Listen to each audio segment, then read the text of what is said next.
So I've been gone for a minute. No real reason, aside from the fact that I genuinely could not watch anime. I tried to watch 9 different shows and dropped them all.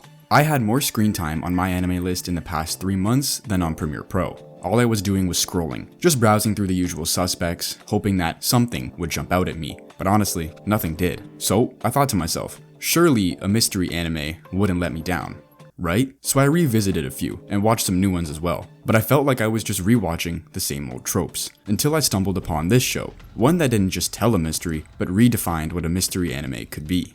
A man wakes up in the middle of a bedroom, his body in pieces, scattered across the room, yet somehow he's alive. He pulls himself together and stumbles upon the corpse of a young girl, Kaoru. At that moment, it clicks. He doesn't know where he is, but he does know his name, Sakaido. And in this world, he's the greatest detective. That means only one thing. He has a case to solve, the mystery of Kaoru's death. Except this isn't real, and Sakaido isn't solving a murder in the real world. He's inside the mind of a serial killer. Thanks to a classified system known as the Mizuhaname, a secretive police division known as Kura has developed the ability to dive into what's called an id well, a mental landscape shaped by a killer's psyche. These wells are chaotic, fragmented worlds built from a murderer's subconscious, their memories, motives, and impulses all twisted and brought to life in a crime scene. These distorted worlds may hold the truth, but they also unravel reality in the process. Sakaido isn't real.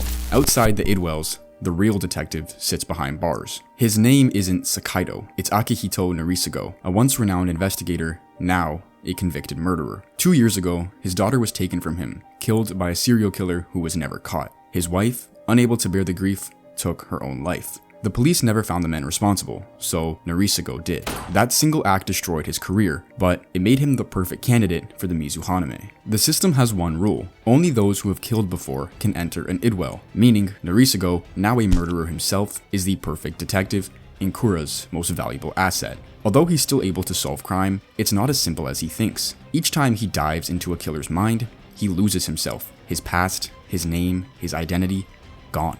All that remains is Sakaido, in an endless cycle of solving murders in worlds that aren't his own. Meanwhile, in the real world, a team of Kura analysts watch his every move, tracking cognition particles, literal traces of killing intent, to piece together the case before the next body drops. At first, this all sounds like a typical twist on your standard detective story. A genius investigator, a specialized task force, and a race against time to stop the next killer. But then, the main character wakes up in pieces. His arms, his legs, and even his torso all floating in a void. He has no memory, no context, and yet his first instinct is to solve the mystery. Right away, Id Invaded makes it clear that this isn't a story about finding the truth, but rather about surviving inside of a lie. Most commonly, detective stories are a battle between logic and deception. Gather clues, find inconsistencies, expose the truth. But in this story, logic doesn't exist. The idwells aren't crime scenes, they're psychological war zones, distorted spaces where reality is the subconscious of a killer. What Sakaido sees inside an idwell isn't true nor real. It's a warped representation of how the killer thinks. Clues aren't just evidence, they're symbols of subconscious guilt shown through broken memories. A world created out of the aspects a murderer refuses to face. But if the crime scene is a reflection of a killer's mind, what does that say about the people who keep diving in? When you think you understand the story, they throw a curveball and a bigger question appears. The Mizuhaname system might be solving crimes, but at what cost? Detective stories are often about solving external crimes. Id Invaded flips that idea, in that the greatest mystery doesn't lie in the crime scene, but rather in the mind itself. Because in this world, the crime scene isn't a place, it's a person. In a normal investigation, detectives follow a trail of evidence to lead them to conclusions. Fingerprints, security footage, motive.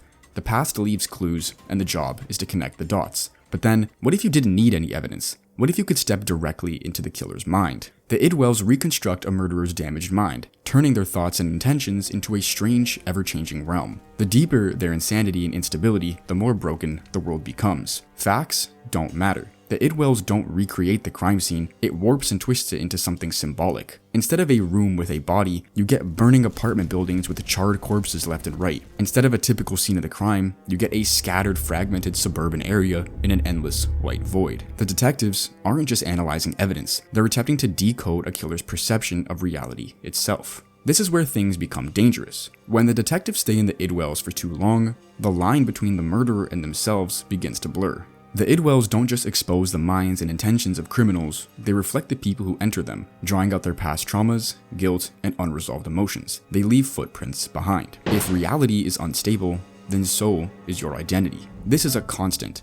The entire system is built on this foundation. The idwells allow detectives to step into a murderer's mind, but only if they have taken a life, meaning that the greatest detective isn't just solving the crimes, he's a part of the system that creates them. This makes Narisugo the definition of the perfect detective, a man who once had a purpose, now reduced to a tool for a system that survives on suffering. He was a detective, a father, a husband, who stood for justice, but it failed him. The man responsible walked free. One act of revenge later, and Narisugo wasn't a detective anymore. He was a killer. That should have been the end of his story, but instead, it made him more useful than ever. The same system that would have hunted him down prior has turned him into its greatest asset. He's not solving crimes from behind a badge in the real world. He's thrown into the minds of serial killers because of his own brokenness and despair. At first, it seems like justice. His ability to understand killers, their motives and rationale, is why they're being stopped, but who is truly benefiting from this? Kura isn't some noble organization with clean hands. The idwell system doesn't function without someone like Narisugo. It needs killers to stop killers. As long as people like Narisugo exist, the system keeps growing and the cycle keeps turning. The further he dwells into the minds of murderers, the more he loses of himself. Every idwell he enters isn't just a glimpse into a killer's psyche. It becomes a mirror of his own trauma, his own regrets, his own rage. The system is corrupt. The cycle is never ending, but with every effect, there has to be a cause. Someone is watching behind it all. Someone is pushing things just enough to keep the cycle going. Narisugo thinks he's chasing down killers, but he's just another pawn in a much bigger game. So, should you watch this anime? Absolutely. If you have zero attention span like yours truly, don't worry. The anime has one of the most interesting and engaging first episodes I've ever seen, and it continues throughout each of the 13 episodes. Is it perfect?